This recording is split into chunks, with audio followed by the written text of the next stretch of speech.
স্বামী বিবেকানন্দ বলেছেন, পুতুল পূজা করে না কিন্তু কাঠ মাটি দিয়ে গড়া ওই মিনময়ীর মাঝে চিন্ময়ী হেরে হয়ে যায় আত্মহারা। এই যে কয়েকদিন আগে দুর্গা পূজা গেছে, অনেকে কমেন্ট করেছে পুতুল পূজা, এই দুর্গা পূজা এটা কি হবে? জেনে যাও, সনাতনী মাটির পুজো করে। জেনে যাবে এই মাটিতে উৎপত্তি, মাটিতেই লয়, এজন্যই সনাতনী মাটির শ্রদ্ধা জানায়। মাটিতেই সমস্ত পৃথিবীর উৎপত্তি, এই মাটি থেকে যাবার সহিষ্ণু হবে এবং মাটিতেই তোমার শেষ নিঃশ্বাস পরিত্যাগ করতে হবে। ওই মুরগিখানা মাটি থাকছে না, ওই মাটির মধ্যে জীবন্ত প্রাণ আছে। সনাতন ধর্মের ভজনটা কেমন, সনাতন ধর্মের তত্ত্বটা কেমন, এটা আগে বুঝতে হবে, এটা আগে জানতে হবে। না জেনে আন্তাজে ভজন করলে কোনো লাভ নেই। যেমন এই গ্রামের পালমশাই না ভগবানের সাথে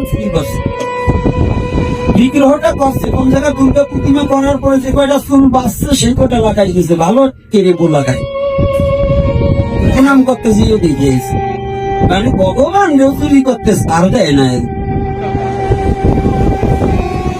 পালপাড়ার বিগ্রহের যদি চুল ছোট হয়, যদি ওই মাথা ডাকতে সময় চুল যদি দাঁড় করতে হয়, ভগবানের দুই পাশে নিতাই গুরুর মাথা ওই পাত্তা করে গেছে, মানে ভগবান চিন্তা যুক্ত হয়ে চুল সব উঠিয়ে গেছে।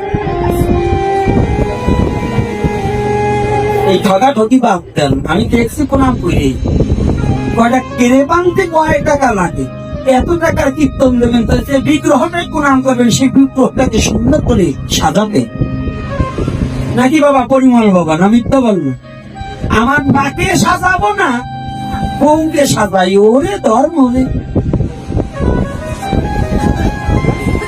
এই মাছ মাংস খাওয়া, পেঁয়াজ খাওয়া, রসুন খাওয়া, ওই হোটেলেতে খাইয়ে এসে হরে কৃষ্ণ গাবে কাগজ 50,000 60,000 টাকা দিয়ে কীর্তন করাবেন, আর যে বিগ্রহটার উদ্দেশ্য করে আনবে তার একটু ডাকতে কষ্ট লাগবে, এত কষ্ট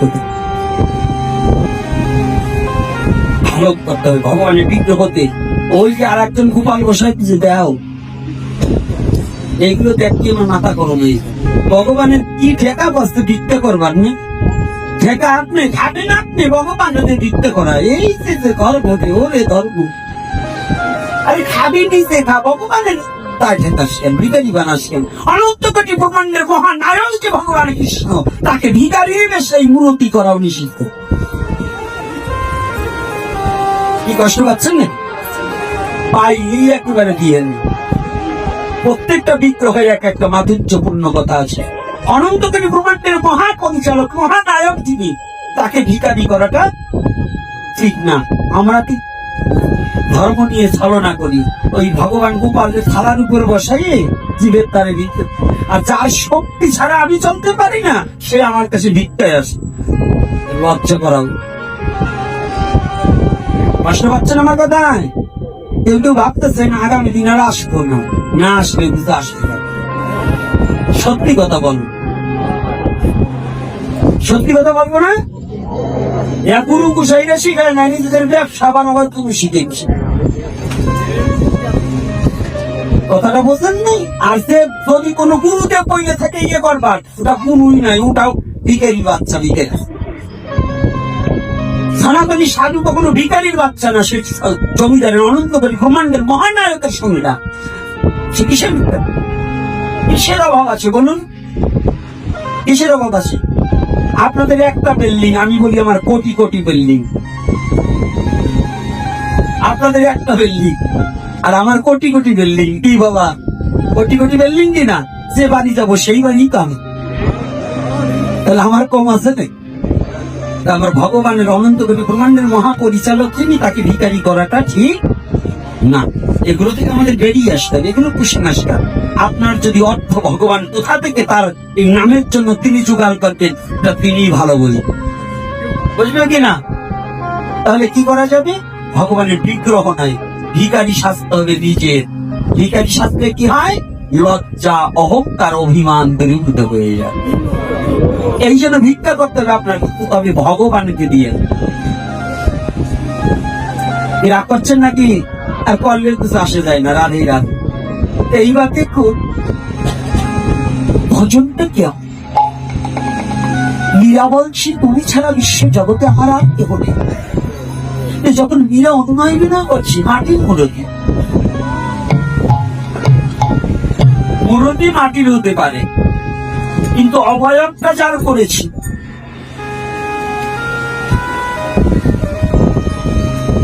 সেটা তো সঠিক নাকি সঠিক নয়?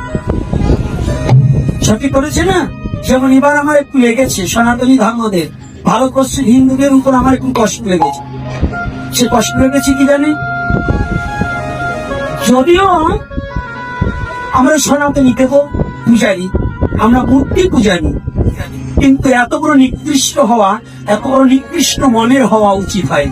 অর্থাৎ ভারতবর্ষে রামকে আর আমাদের প্রধান উপদেষ্টা নিজের মূর্তি করে মা দুর্গার পায়ের নিচে দিয়েছে। এটা অবৈধ, এটা কোনো বৈধতা নয়, এটা আমি সমর্থন করি না। কারণ ইনুজের মতো লোক এখনো চেক করে থাকবে না, আর আমার সনাতন ধর্ম অনন্ত অনন্তকাল থাকবে। ইনুজের মূর্তি দিয়ে ওটা একটা জঘন্যতম অপরাধের মতো করেছে। ইনুজের মূর্তি করে এই পূজা করার একটা জঘন্যতম অপরাধের মতো করেছে। যে শিল্পী করেছে এবং যারাই তৈরি করেছে, এটা সনাতন ধর্মের বৈধতার মধ্যে পড়েনি, কোন পুরাণের মধ্যে পড়েনি, কোন শাস্ত্রীয় সংবিধানের মধ্যে পড়েনি। এগুলো সম্পূর্ণ অবৈধ এবং মন কল্পিত করা হয়েছে, এবং এতে আমার সনাতন ধর্মকে হেয়পূর্ণ করা হয়েছে। নাকি বাবারা কি বলেন? এটা আমাদের না? ইংরেজির এখন আছে, আর একটু পরে ইংরেজকে সেনেকে, আর সনাতন ধর্ম অনন্তকাল থাকবে। পৃথিবী নয়, পৃথিবী শেষ হতে পারে, সনাতন ধর্ম শেষ হবে। তাহলে এগুলো হচ্ছে মন কল্পিত কিছু কিছু মানুষের কারণে আমাদের এই হৃদয়ে ধরনা হচ্ছে, আমার কষ্ট হচ্ছে। এসব নয়, এই কথাটা আমি বলে দিলাম যে সনাতন ধর্মের এগুলো বৈধতা নয়।